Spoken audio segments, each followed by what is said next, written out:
അറിയിക്കണം. ഇതുകൊണ്ടെങ്കിലും ഇവിടെ അവസാനിക്കണം ഈ കാര്യങ്ങൾ. എന്നെ മാത്രമല്ല, എൻ്റെ ഫീൽഡിലുള്ള ഒരു കൂട്ടം ആൾക്കാരെ ഇതുപോലുള്ള കാര്യങ്ങൾ കൊണ്ട് ചൂഷണം ചെയ്യുന്ന ഒരുപാട് യൂട്യൂബേഴ്സ് ഉണ്ട്. ദയവേത് ഇതിനെതിരെ ശക്തമായ ഒരു തീരുമാനമെടുക്കണം. എനിക്ക് വേണ്ടി മാത്രമല്ല, ഇനിയുള്ള എൻ്റെ സഹോദരന്മാരും സഹോദരിമാർക്കും ഇങ്ങനെയുള്ള അനുഭവങ്ങൾ ഉണ്ടാകാതെ സർക്കാർ ഒരു തീരുമാനമെടുത്ത് ഇതിൽ നിന്നും ഞങ്ങളെല്ലാവരും രക്ഷിക്കണമെന്ന് താഴ്മയോടുകൂടി ഞാൻ അപേക്ഷിക്കുന്നു. പ്രിയപ്പെട്ട സർക്കാർ, ശ്രീ പിണറായി വിജയൻ സാറിന്. എൻ്റെ പേര് രേഖ രതീഷ്. ഞാൻ മലയാളം സീരിയൽ ഇൻഡസ്ട്രിയിലാണ് വർക്ക് ചെയ്യുന്നത്. എനിക്കൊരു മകനുണ്ട്, 9ാം ക്ലാസ്സിൽ പഠിക്കുന്നു.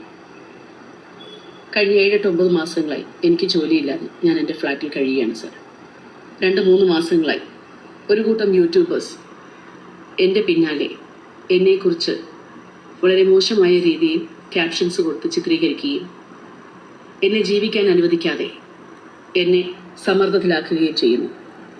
മാനസിക സമ്മർദ്ദം എനിക്ക് സഹിക്കാൻ പറ്റുന്നില്ല സർ. ഈയിടക്കാലങ്ങളായി നമ്മുടെ കേരളത്തിൽ ഒരുപാട് ജീവൻ പൊലിഞ്ഞു പോകുന്നുണ്ട് ഇങ്ങനെയുള്ള കാര്യങ്ങൾ കൊണ്ട്. ജീവിക്കാൻ വേണ്ടി ഒരുപാട് കഷ്ടപ്പെട്ട് മുന്നോട്ട് പോകാൻ ശ്രമിക്കുന്ന ഒരു സ്ത്രീയാണ് ഞാൻ, എൻ്റെ മകന് വേണ്ടിയിട്ട്.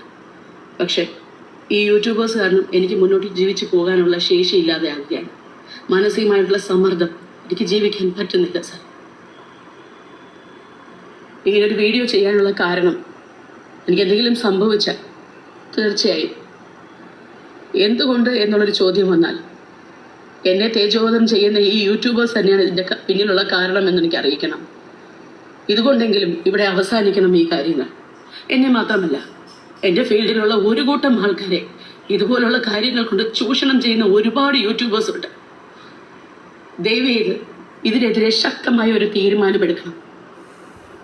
എനിക്ക് വേണ്ടി മാത്രമല്ല, ഇനിയുള്ള എൻ്റെ സഹോദരന്മാരും സഹോദരിമാർക്കും ഇങ്ങനെയുള്ള അനുഭവങ്ങൾ ഉണ്ടാകാതെ സർക്കാർ ഒരു തീരുമാനമെടുത്ത് ഇതിൽ നിന്നും ഞങ്ങളെല്ലാവരും രക്ഷിക്കണമെന്ന് താഴ്മയോടുകൂടി ഞാൻ അപേക്ഷിക്കുന്നു. പ്രിയപ്പെട്ട സർക്കാർ,